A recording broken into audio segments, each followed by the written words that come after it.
I moved up to Memphis, and we had stopped at just a random Buc-ee's outside of Dallas, and we posed with the beaver, and he posed with me and my parents, and that's kind of when I knew, because I was like, oh, if he's crazy enough to do this, he's a keeper.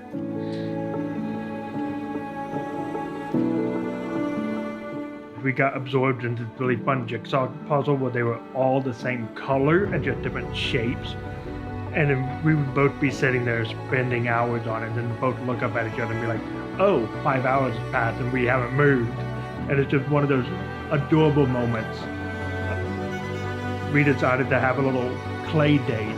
And so we made mimosas, we made a bunch of little clay figurines, like little penguins, she does immunology, so it's all viruses and stuff. And it's just one of my favorite pictures that she ever taken was I'm sitting clay covered hands drinking a mimosa. We have clay coming out of this little pasta extruder. It was wonderful.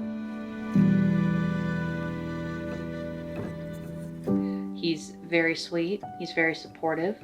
He always smells good. He lets me steal his shirts. He's funny, and he is always positive. And as an added bonus, he's deaf, so he can't hear me snore at night.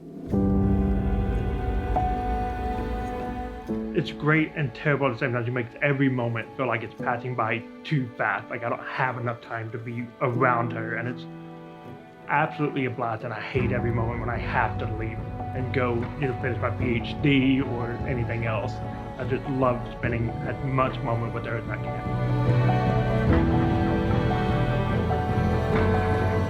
Outside that Buc-ee's for sure, but that entire trip where he stuck with me and my family through 2 days of moving in August in Memphis to a second floor apartment, I knew he was in it for the long haul then. Fairly early on in our relationship, she hadn't left for Memphis yet, and we were getting ready to go on a date. It was mid-afternoonish, and she's putting on her makeup, we're in her bathroom, and there's no real comfortable spot to be in there. And so I was just laying in the bathtub while she was doing all the last minute touches. And somehow the conversation streamed over as she was getting a little stumbly, talking about something. And then that's like when we were both like, oh, I love you. And I just a glorious moment, like we're just sitting there completely relaxed, getting ready. It's just one of the funniest moments of being in the bathtub, finally saying I love you.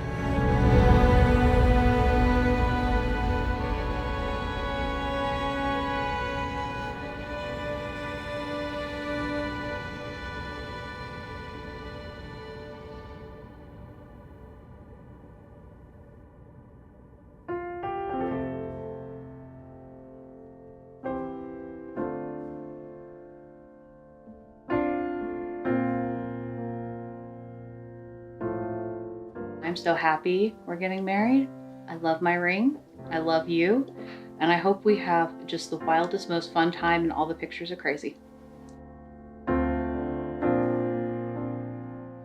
This is a lifelong and unknown adventure, and I am beyond excited to go on this adventure. Like, I look forward to hearing your weird questions about crustaceans, or the argument we have about whether it's milk first or cereal first when we're having breakfast in the morning. And like, I feel like I've had lucky boy syndrome for a lot of my life. Like I had some terrible times that I was able to kind of luck out of, but this is the luckiest moment that I've ever experienced out of all of this. I'm so excited to go on this journey. I love you, Colby. Penelope loves you too.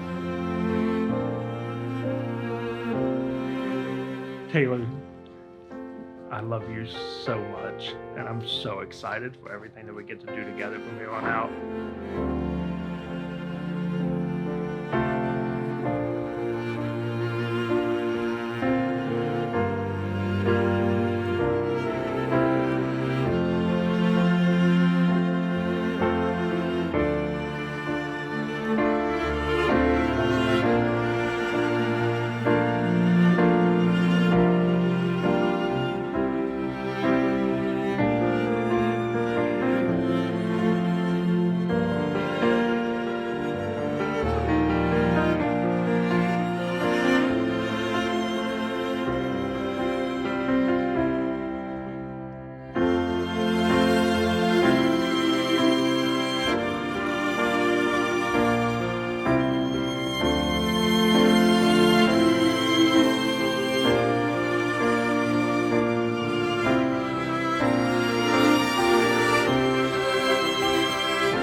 There was wine on the floor, there was music in the air in our eyes, there was light, it was morning.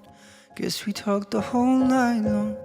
There was silence in the car before this last long love lifted off. There was crying the night before we went and saw your mother. Finally I found the truth. Finally I could run to you. Wake me up when I'm there. Wake me up when I know you. 'Cause all I ever was, ever was, ever was, ever was, ever was, all I ever was, ever was, ever was waiting for you. Waiting for you all my life. Waiting for you. Waiting for you every night. I feel the warmth of your skin, if even for a moment. Then we're flying on a wind. We were bathed in lilac light. All at once, I'm your king. I can see you shining like a diamond sky. No more war, I'm at peace. I can see it everywhere. All I